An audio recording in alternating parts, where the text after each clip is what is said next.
السلام عليكم ورحمة الله وبركاته. وعليكم السلام ورحمة الله وبركاته. أعوذ بالله من الشيطان الرجيم. بسم الله الرحمن الرحيم. يريدون أن يخرجوا من النار وما هم بخارجين منها. أعوذ بالله من الشيطان الرجيم. بسم الله الرحمن الرحيم.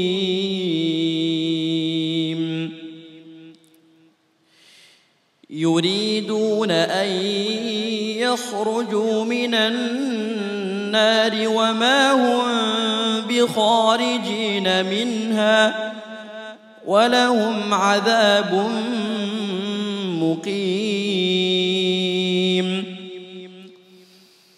السارق والسارقة فاقطعوا أيديهما جزاء.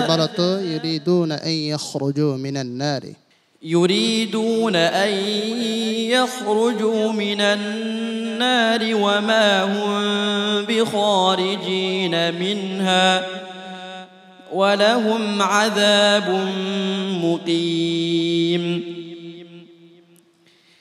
السارق والسارقة فاقطعوا. এখানে السارق والسارق والسارقة. والسارق والسارقة فاقطعوا أيديهما جزاء بما كسبا نكالا من الله والله عزيز حكيم.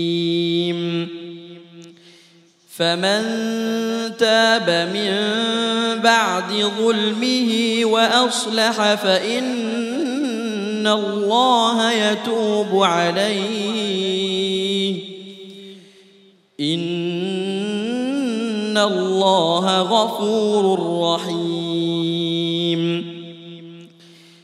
ألم تعلم أن الله له ملك السماوات والأرض يعذب من يشاء ويغفر لمن يشاء والله على كل شيء قدير. حسبك. صدق الله العظيم. চমৎকার। তোমার আজকের পারফরম্যান্স কেমন ছিল আজকের বিশেষ পর্বের বিশেষ বিচারক তানভীর আহমদের কাছ থেকে জেনে নিচ্ছি।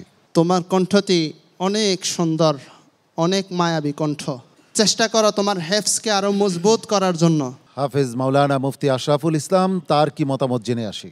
আসলে সম্মানিত উপস্থাপক, এখন প্রতিবন্ধী যারা ব্লাইন্ড তারা কোনো দিকে পিছিয়ে নেই। আজকে কোরআন আলো ফাউন্ডেশন এই পিএইচপি কোরআন আলোর মাধ্যমে এই প্রতিবন্ধীরা যে পিছিয়ে নয় আজকে এটা প্রমাণ হয়েছে। সুতরাং আজকে মানুষ যেন একথা মনে না করে যে প্রতিবন্ধীরা পিছিয়ে আছে। জি ধন্যবাদ, অত্যন্ত সুন্দর তেলাওয়াত হয়েছে। বিচারক হাফেজ মাওলানা আবু ইউসুফ, আপনার সংক্ষিপ্ত মন্তব্য শুনতে জি ধন্যবাদ। আমরা দোয়া করি তোমাদের জন্য। আজকে জাস্ট এদেরকে আমাদের কোরআন আলো ফাউন্ডেশন আসলে যে দায়িত্বটি পালন করে প্রতিভাদেরকে তুলে ধরা, এই দায়িত্বটি আজকে পালন করতে পেরে আমরা সত্যি আনন্দিত। কারি জহিরুল ইসলাম, পড়ার মান যেন আর একটু ভালো হয় সেদিকে একটু লক্ষ্য রাখলে তোমার জন্য ইনশাল্লাহ অনেক অনেক উপকার হবে। জাযাকুমুল্লাহ খাইর। মাহমুদুল হাসান, তোমাকে অনেক অনেক অভিনন্দন এবং শুভেচ্ছা। তুমি তোমার আসন গ্রহণ করো। আসসালামু আলাইকুম ওয়া রাহমাতুল্লাহ।